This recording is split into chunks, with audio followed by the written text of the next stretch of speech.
Hello, friends. I'm Navina, and I'm going to read you another story from the April 1982 issue of Chandamama. The story's name is The Goddess and the Idler. Subodh and Kumar were two brothers. They had lost their father. Their mother worked hard to maintain them. As soon as Subodh grew up a little, he began helping his mother in her work. But it was different with Kumar. He became notorious as the most idle boy in the village. His mother tried her best to persuade him to do some work, if not to go to school, but he paid no heed to her advice. The mother thought that if the two brothers were separated, Kumar will be obliged to work for a living. So she separated them. Even that did not produce the desired result. Kumar spent his time loitering in the village, sharing a meal with one friend or another. After a week, he found no food. Hungry, he lay down on the temple veranda at night, thinking of the deity of the temple. At midnight, he woke up and saw a luminous figure standing before him. He had no difficulty in knowing that she was the deity. He prostrated himself to the vision. "Why are you lying here?" asked the deity. "Where else to go, mother? I have no means of making both the ends meet," said Kumar. The deity took pity on him. "Tell me what work you can do. I shall see to it that not only you get work, but also your work brings you a windfall." "Mother, I know nothing except a little of agriculture." "That is fine," said the deity, and the vision went out. There was a forest near the village. It so happened that the king came to camp in the village the very next day. While crossing the forest, he inquired about the condition of the villagers. Coming to know that Subodh and Kumar were the only two young men in the village who possessed no land, he allotted an acre each of the forest land to them. The land that fell to Subodh's lot looked better than the land Kumar had acquired. Kumar hurried to Subodh and said, "Brother, you know how inefficient I am. What can I do with the land I have received? Yours is a fine plot. Should you not give me that piece of land and take mine?" Subodh agreed. He took over Kumar's land and began working on it.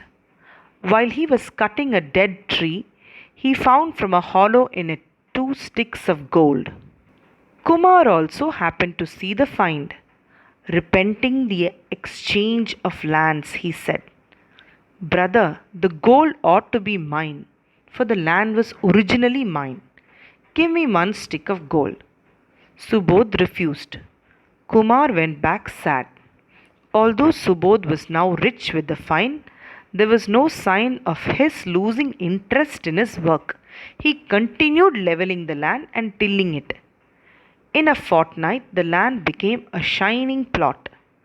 Kumar's land was lying uncared for. When Kumar saw Subodh's land, he said entreatingly, "Brother, you have a pair of magic hands. In no time you can change a wasteland into a luxuriant plot. Should you not take my piece of land and give me yours?" "Let it be so," said Subodh. The lands changed hands again. Subodh at once began working on the new land. He was leveling a mound when his spade struck a buried jar. It was full of jewels.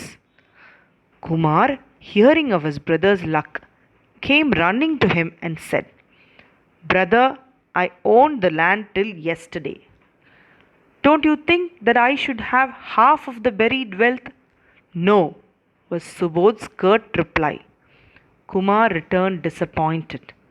At night he went to sleep on the temple veranda again, weeping for a while. The deity appeared to him in a dream and said in a stern voice, "What a good for nothing chap you are." I inspired pity in the king's heart and made it possible for you to get the land. I deposited 2 gold sticks for you. When you foolishly gave up that land, I hid a jar with jewels in your new land. That too you lost because of your impatience. Well, no power can help him who refuses to help himself. Kumar woke up now. He now realized how he had created his own misfortune. In the morning, he went to his land and started working on it. Soon he produced crop. The tender blades of the sprouting crop delighted him.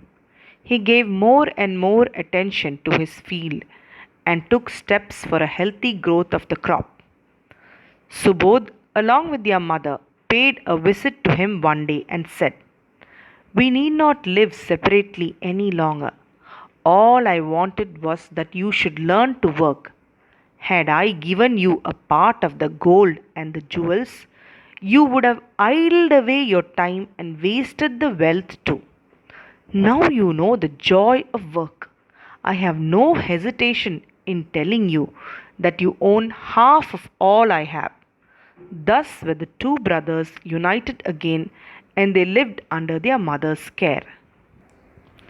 So, friends, don't we all know people like Kumar who are so lazy to do any hard work, but they want everything to come to them easily?